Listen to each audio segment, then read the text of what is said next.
Well, as the World Economic Forum in Davos in Switzerland wraps up, the focus now shifts to the inauguration of US President-elect Donald Trump later today.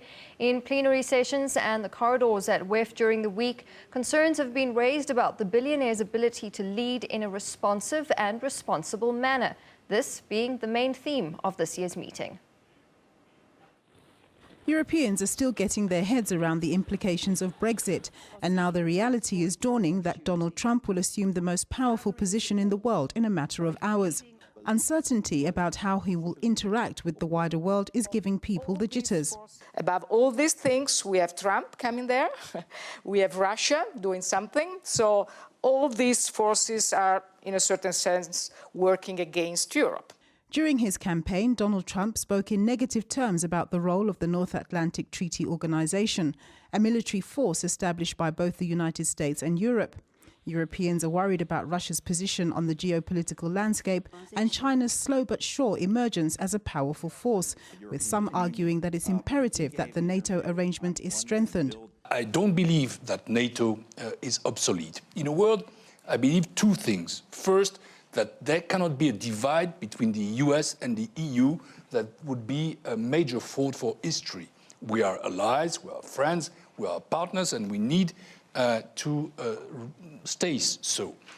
Mr. Trump's posturing to China and other countries around trade has also raised concerns about potential trade wars.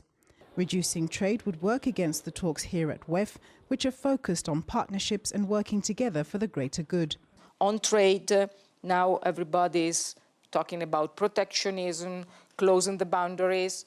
It's a simple nonsense, because we know very well that in the next 30 years, 90% of the growth will come from outside Europe. If we close up, we make a problem to ourselves. So we need to go on with trade, but probably a different kind of trade. The South African government has been more diplomatic about the prospect of a Trump presidency, hoping for continued positive relations. We just hope that when it comes to Africa, when it comes to South Africa, he will have a positive disposition.